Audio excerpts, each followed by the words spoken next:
I am Zelka Bardo. I am from Faculty of Civil Law and currently I am third year. Hi, my name is Kyra Alonday and I'm a third year student of the UST Faculty of Civil Law. Colorful. I think challenging kasi meron kaming kailangan i-hit na certain grade and napakahirap niya since ang dami mo kailangan basahin na codas, ang dami mo kailangan basahin na cases, ang dami mo kailangan basahin na notes. Tatlo yun, kailangan sabay-sabay mo siyang basahin. Kasi minsan black siya, minsan parang madilim ang hinaharap, pero minsan yellow.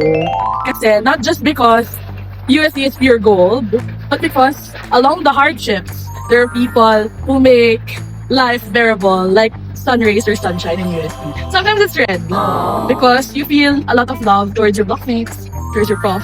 Sometimes it's blue, you feel a little sad. So yun, colorful.